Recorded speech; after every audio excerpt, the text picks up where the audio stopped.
সুপ্রভাত বন্ধুরা, আমি রমা। তোমাদের সবাইকে আমার চ্যানেল রমাস লাইফে স্বাগত জানাই।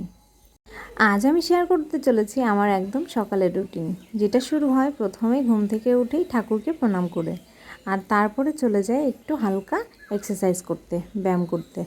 তো চলো দিনটা কেমন হয়, সকালটা কেমন শুরু হয় তোমাদের সঙ্গে শেয়ার করি। প্রতিদিন সকালে ঠাকুরকে প্রণাম করে ঘুম থেকে উঠলে তখন মনে হয় শরীরের মধ্যে একটা আলাদা এনার্জি। যেহেতু এটা নতুন ঘর আমাদের, সেহেতু এখানে কোনো ঠাকুর পাতা হয়নি, শুধুমাত্র একটা ঠাকুরের ক্যালেন্ডার এখানে রাখা। প্রথমত ঠাকুর প্রণাম করলে আলাদাই একটা পজিটিভ এনার্জি পাওয়া যায়, আর মনকে সারাদিন শান্ত রাখে। আমার মা বলে সকালবেলা ঘুম থেকে উঠে বাসি পেটে জল খেতে, কিন্তু আমি তো পুরো পেট খেতে পারি না, অল্প সামান্য খেয়ে ঘুম থেকে উঠেছি। আর তোমরা তো সবাই জানো জল আমাদের জীবন, জল খেলে পরে শরীর সব থেকে ভালো থাকে।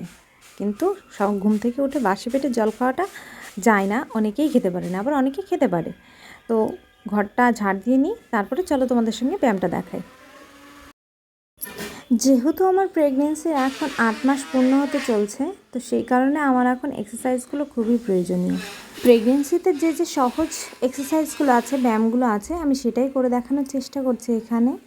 দেখো, আমি যে প্রথমেই নিঃশ্বাসের ব্যায়ামটা করলাম, এটা কিন্তু খুবই প্রয়োজনীয়। এটা কিন্তু শরীরকে খুবই চনমনে রাখে।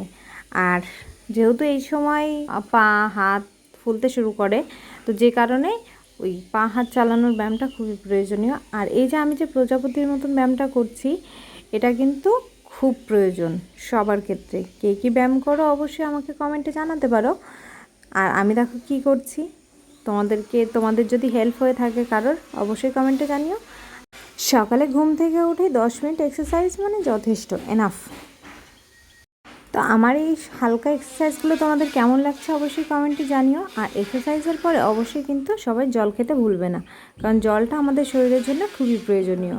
আর এই হালকা এক্সারসাইজের পরে আমি চলে গেছিলাম খাবার খেতে, জল টল খেয়ে একটু রেস্ট নিয়ে তারপরে গেছিলাম খাবার খেতে। তো বন্ধুরা, আজকের সকালটা আমার এরকমভাবেই কাটলো। আর তোমাদের কার কেমনভাবে কাটছে অবশ্যই কমেন্টে জানিও। প্রত্যেকটা মানুষের ক্ষেত্রেই কিন্তু সকালটা খুবই গুরুত্বপূর্ণ। সকালটা যেভাবে যাবে বাকি দিনটা কিন্তু সেভাবেই যাবে।